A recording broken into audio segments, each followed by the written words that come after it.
ڈبے گرنے کی آواز آ جائے تو ہمارے پیروں کے نیچے سے زمین نکل جاتی ہے، لیکن وہ قبر ہے، وہ چھوٹی سی کوٹھری ہے، جب اس کے اندر جنازہ رکھا جاتا ہے، مردے کو رکھنے کے بعد میں جب تختے لگائے جاتے ہیں تو 1 کلو مٹی نہیں ڈالی جاتی ہے، 10 کلو نہیں ڈالی جاتی ہے، 20 کلو نہیں، لیکن تقریباً 50 کلو سے 1 کنٹل کے حساب سے ڈالتے ہیں مٹی۔ کوئی کہہ رہا ہے یہ سوراخ دکھائی دیتا ہے، یہاں ڈیلا لگاؤ، یہاں ڈیلا لگاؤ، ساری چیزیں بند کر دی جاتی ہے، اس کے اندر طاقت و قوت نہیں ہے تو اٹھا سکے۔ لیکن اے میرے ملت کے نوجوانوں، جب تم دفن کر کے چلتے ہو تمہارے جوتوں کی کھڑکنے کی آواز اسے سنائی دیتی ہے۔ اس لیے میرے نبی نے فرمایا ہے جب قبرستان جایا کرو تو اپنے مومن بندوں کو سلام کیا کرو، وہ تمہارے سلام کو سنا کرتے ہیں، جب سلام کو وہ سنتے ہیں تم دعائیں پڑھتے ہو۔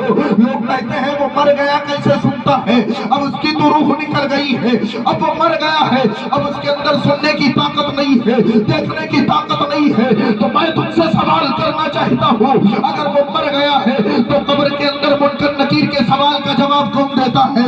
یہ کون کہہ رہا ہے من ربک کا تیرا رب کون ہے؟ کہتا ہے ربی اللہ، میرا رب اللہ ہے۔ ما دینک کا تیرا دین کیا ہے؟ ما دینک کا تیرا دین کیا ہے؟ دین کے اسلامی، میرا دین اسلام ہے۔ ما کنت تقول فی حق ھذا الرجل، تم ان کے بارے میں کیا کہتے تھے؟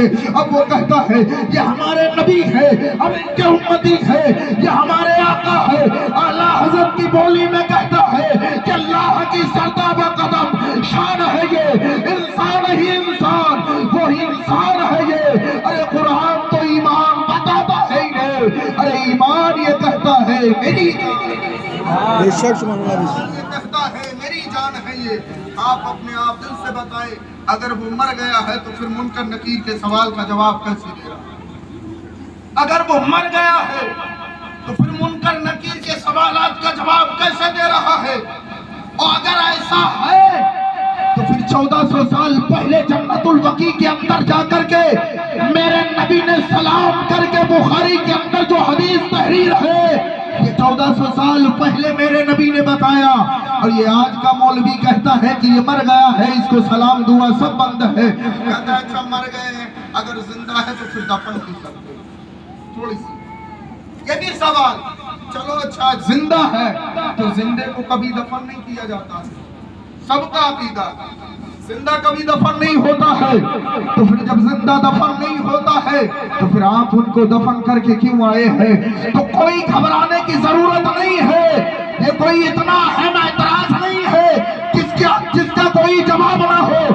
تو مجھ سے کہو تو دور نہ جا، قرآن اٹھا اور پڑھ وَلَا تَقُولُوا لِمَن يُقْتَلُ فِي سَبِيلِ اللَّهِ أَمْوَاتٌ بَلْ أَحْيَاءٌ وَلَٰكِن لَّا تَشْعُرُونَ۔ اللہ رب العزت قرآن کے اندر فرماتا ہے جو اللہ کی راہ میں قتل کیے جائے تم انہیں مردہ نہ کہو بلکہ وہ زندہ ہے، اور تمہیں ان کی زندگی کا شعور نہیں۔ بتاؤ کتنے ایسے شہداء ہیں جن کو دفن نہ کیا گیا ہو، سب کی لاشیں پورا کربلا ہوا، جنگ بدر، جنگ صفین، تمام مارکے ہوئے، سب میں شہید ہوئے، سب کو قبر کے اندر رکھا گیا، جس کے بارے میں قرآن کہہ رہا ہے یہ زندہ ہے۔ شہداء کو زندہ قرآن کہہ رہا ہے۔ میرے علماء اور اعلیٰ حضرت سرکار فرماتے ہیں شہداء سے زیادہ رفع و اعلیٰ مرتبہ انبیاء کا ہوا کرتا ہے۔ شہداء کا جب انتقال ہو جاتا ہے تو ان کے ترکہ بھی بانٹ دیے جاتے ہیں، ان کی بیویاں دوسرے سے نکاح بھی کر سکتی ہے، لیکن انبیاء کے تعلق سے اعلیٰ حضرت فرماتے ہیں کہ اگر کسی نبی کا وصال ہو جائے تو نہ تو اس کا ترکہ بانٹا جاتا ہے، نہ تو اس کی بیوی کسی سے نکاح کر سکتی ہے۔ اعلیٰ حضرت بہت پہلے بتا کے چلے گئے کہ انبیاء کو بھی ازل آنی ہے، مگر ایسی کی فقط آنی ہے، پھر اسی آن کے بعد ان کی حیات مثل سابق وہی جسمانی ہے۔ یہ صرف سمجھنے کی بات ہے، ہمارے نبی 1400 سال پہلے جیسے تھے آج بھی ویسے ہیں، اور آج نہیں بلکہ قیامت تک ویسے ہی رہیں گے۔ اس لیے سنیو اپنے اندر جذبہ پیدا کرو، قبرستان جا کر کر کے اپنے مرحومین کے لیے ایصال ثواب بھی کیا کرو۔ اعلیٰ حضرت احکام شریعت کے اندر فرماتے ہیں اگر کوئی شخص قبر پر جا کر کے صرف سورہ یاسین کی تلاوت کر دے تو اللہ رب العزت سورہ یاسین کے ایک ایک حرف کے برابر اس مردے کو ثواب عطا فرماتا ہے۔